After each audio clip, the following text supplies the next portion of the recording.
बरसात उस रात कुछ ज्यादा ही जिद्दी थी। लगातार गिरती बूंदें पुरानी हवेली जैसे मकान की खिड़कियों पर ऐसे टकरा रही थीं मानो अंदर घुस आने की कोशिश कर रही हों। आरव ने घड़ी देखी। रात की ठीक 11:47।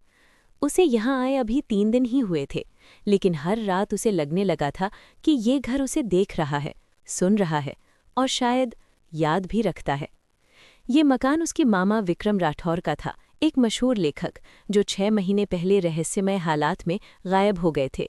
न लाश मिली, न कोई सुसाइड नोट, न कोई ठोस सुराग, बस एक अधूरी किताब। आरव उसी किताब को पूरा करने यहाँ आया था। हवेली शहर से दूर जंगल के किनारे खड़ी थी। मोबाइल नेटवर्क नाम मात्र का था। पुलिस ने केस लापता व्यक्ति की फाइल में डाल दिया था, मतलब लगभग बंद। लेकिन आरव जानता था उसका मामा यूं गायब नहीं हो सकता। पहली अजीब बात। तीसरी रात जब वो ड्राइंग रूम में बैठा मामा की डायरी पढ़ रहा था, अचानक टिक टिक टिक। दीवार घड़ी की आवाज़ नहीं थी, आवाज़ किचन की तरफ से आ रही थी।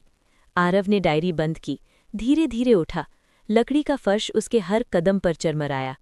किचन खाली था, लेकिन गैस स्टोव पर रखा स्टील का चमचा खुद ब खुद हिल रहा था, जैसे कोई अदृश्य उंगली उसे ठोकर मार रही हो। आरव का गला सूख गया। कोई है? उसने आवाज़ लगाई। जवाब में सिर्फ बारिश। उसने चमचा उठाया, हिलना बंद। शायद हवा, उसने खुद से कहा, लेकिन किचन की खिड़कियां बंद थीं। डायरी का राज। उस रात को सो नहीं पाया। सुबह होते ही उसने मामा की डायरी फिर खोली। आखिरी पन्ने पर लिखा था, अगर मैं अचानक गायब हो जाऊं तो शीशे के पीछे देखना, सच वहीं छुपा है। शीशा? घर में तो दर्जनों शीशे थे, बाथरूम, अलमारियां, ड्रेसिंग टेबल, लेकिन पीछे से उसका दिल बैठ गया। आरव ने पूरे घर का मुआयना शुरू किया। तहखाने का शीशा। हवेली के पीछे एक पुराना तहखाना था, जिसका दरवाज़ा ज्यादातर बंद रहता था। वहां पहुंचते ही अजीब सी ठंडक महसूस हुई। दीवार पर एक बड़ा सा शीशा टंगा था, धूल से ढका हुआ। आरव ने जब कपड़े से उसे साफ किया तो उसकी परछाई थोड़ी देर से हिली। उसका दिल जोर से धड़कने लगा। उसने हाथ उठाया, परछाई ने आधा सेकंड बाद। आरव पीछे हट गया।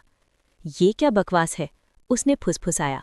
लेकिन तभी शीशे पर उंगली के निशान उभर आए, अंदर से, जैसे कोई दूसरी तरफ फंसा हुआ हो।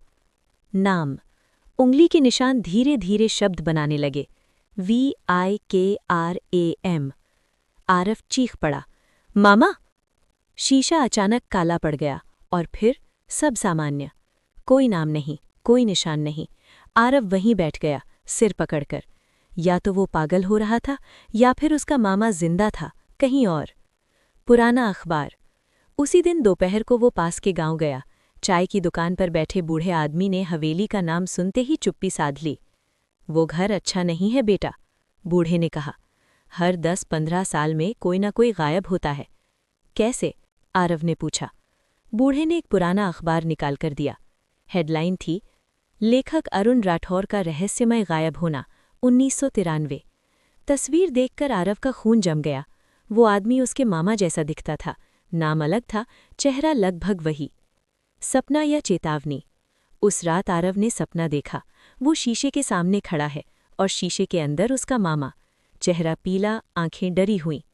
घर मत छोड़ना, मामा बोले। अगर छोड़ा तो अगला तू होगा। आरव नींद से हड़बड़ा कर उठा। खिड़की के पर्दे पर किसी ने उंगलियों से थपथपाया, लेकिन खिड़की दूसरी मंजिल पर थी। अंतिम पंक्ति। सुबह डायरी में एक नया वाक्य जुड़ा हुआ था। आरव ने नहीं लिखा था, शीशा सच दिखाता है, लेकिन कीमत लेता है। आरव समझ गया, वो अब सिर्फ लेखक नहीं था, वो अगला निशाना था।